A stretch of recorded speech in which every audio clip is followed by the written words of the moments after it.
Ce fut une année fort divertissante, si on pourrait dire. L'année 2025 a été marquée par de nombreux rebondissements dans l'industrie minière. Entre les tarifs imposés par le président Trump, la hausse des prix de l'or et les défis administratifs avec les différents paliers du gouvernement, le directeur général de l'Association de l'exploration minière du Québec, Alain Poirier, estime tout de même que 2025 demeure une année positive. C'était une bonne année. Évidemment, le prix de l'or a aidé au niveau de l'exploration et des entreprises qui sont en exploitation également.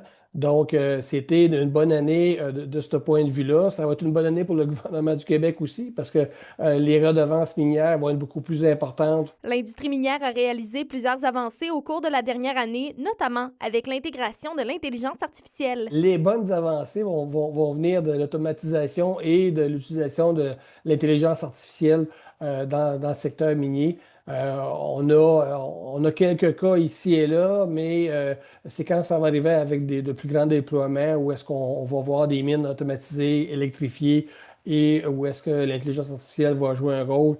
On va vraiment avoir quelque chose, un changement majeur qui va se produire dans l'industrie. Malgré ces progrès, certains défis subsistent et des améliorations restent à apporter, comme nous l'explique Alain Poirier. La réglementation ne pose pas tant de problèmes que ça. C'est vraiment au niveau administratif.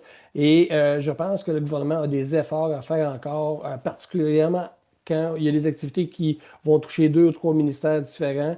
On se retrouve avec des séries d'autorisations d'un bord et de l'autre. Les ministères ne se parlent pas nécessairement. Il y a vraiment quelque chose à faire à ce niveau-là. Pour 2026, l'Association de l'exploration minière souhaite avant tout un peu plus de stabilité.